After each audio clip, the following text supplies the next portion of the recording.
जिस संयुक्त भारत को आज़ाद कराने की चिंगारी साल 1857 के विद्रोह से शुरू हुई, जिस चिंगारी को हवा देते हुए भारत के शूरवीरों ने खुली आंखों से आज़ाद भारत का सपना देखा, जिस संयुक्त राष्ट्र भारत को अंग्रेज़ों की जातियों से मुक्त कराने के लिए लड़ाइयाँ लड़ी गईं, बलिदान दिए गए, अनगिनत कुर्बानियाँ दी गईं, उसी संयुक्त भारत के आज़ाद होने का जब समय आया तो मोहम्मद अली जिन्ना ने एक ऐसी मान कर डाली जिसने संयुक्त भारत की नींव को हिलाकर रख दिया। जिन्ना ने संयुक्त भारत के मुसलमानों के लिए एक अलग देश की मांग कर देश के विभाजन की पहल कर दी थी। एक अलग देश बनाने की मांग करने का साफ मतलब था देश का विभाजन, और इसी के साथ एक खूनी संघर्ष को जन्म देना। जिन्ना की इस मांग से पहले किसी ने सोचा भी नहीं होगा कि भारत को आज़ादी तो मिलेगी, लेकिन देश को इसकी भारी कीमत चुकानी होगी। देश के विभाजन का विचार ब्रिटिश सरकार की ही देन थी।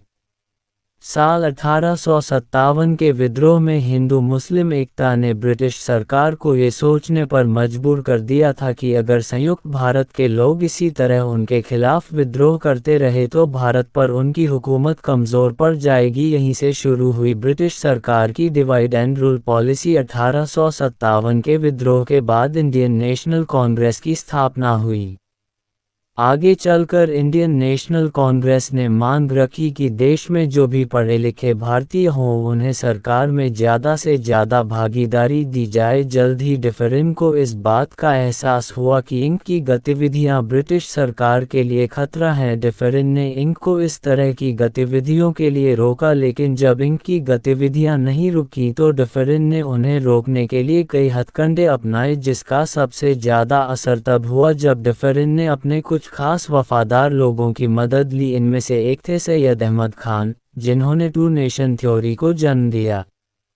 लोगों को इंडियन नेशनल कांग्रेस के खिलाफ करने के लिए सर सैयद अहमद खान ने भाषण देने शुरू किए। अपने भाषणों में खान ने कहा कि अगर ब्रिटिश देश छोड़कर चले गए तो देश के मुस्लिम खतरे में पड़ जाएंगे, हिंदू लोग मुसलमानों पर जुल्म करेंगे। सैयद अहमद खान की बातों का असर होने लगा था और साल 1906 में ऑल इंडिया मुस्लिम लीग की स्थापना हुई। ब्रिटिश सरकार ने भी इस लीग को समर्थन दिया। इस लीग के तहत मुस्लिमों के हक में बहुत सी मांगें की गईं। ब्रिटिश सरकार ने लीग द्वारा की गई सभी मांगों का समर्थन किया। इस डिवाइड एंड रूल पॉलिसी को हवा देने के लिए साल 1919 में दी इंडियन काउंसिल एक्ट लाया गया, जिसके तहत देश में रहने वाले सिख, यूरोपियन और एंग्लो इंडियंस को भी मुस्लिमों जैसे अधिकार दिए गए। इस एक्ट के बाद देश के हिंदुओं को लगने लगा था कि देश का हिंदू खतरे में है। अब देश में हिंदू और मुस्लिम दोनों को ही डर था कि उनका धर्म खतरे में आ जाएगा।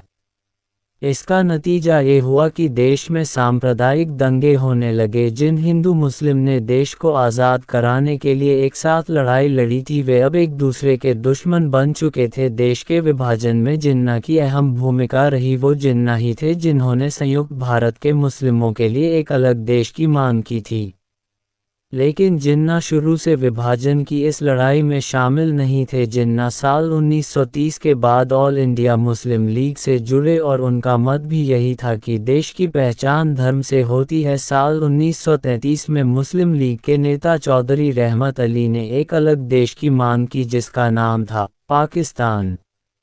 23 मार्च 1940 को मुस्लिम लीग के लाहौर सेशन में एक अलग देश बनाने के संकल्प को ब्रिटिश सरकार ने भी मंजूरी दे दी। इस तरह हिंदुस्तान से अलग होकर एक अलग देश पाकिस्तान के बनने की पहल शुरू हुई।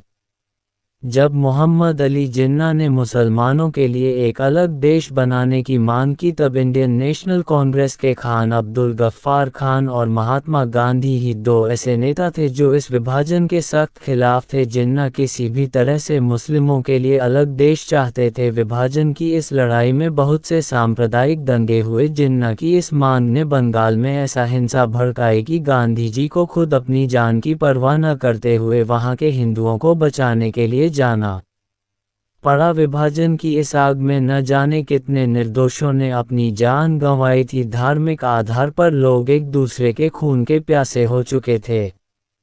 3 जून 1947 को दिल्ली स्थित ऑल इंडिया रेडियो में गहमागहमी का माहौल था, क्योंकि तत्कालीन वाइसरॉय लॉर्ड लुइस माउंटबेटन वहां आने वाले थे और उनके साथ ही वहां मौजूद थे पंडित जवाहरलाल नेहरू, सिखों के नेता सरदार बलदेव सिंह और मुस्लिमों के लिए अलग देश की मांग करने वाले मोहम्मद अली जिन्ना।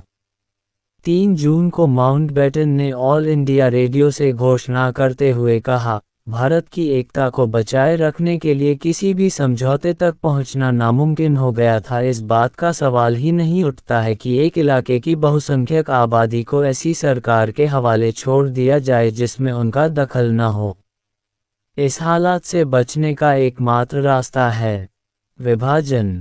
माउंटबेटन की इस घोषणा को लॉर्ड माउंटबेटन प्लान कहा गया। नेहरू ने भी ऑल इंडिया रेडियो के माध्यम से लोगों को बताया कि कांग्रेस माउंटबेटन के इस फैसले का समर्थन करती है। हालांकि नेहरू इस फैसले से खुश नहीं थे, लेकिन समय और परिस्थितियों के चलते नेहरू ने इस फैसले को स्वीकार किया। इस तरह संयुक्त राज्य भारत, हिंदुस्तान और पाकिस्तान 2 राष्ट्रों में बंट गया था।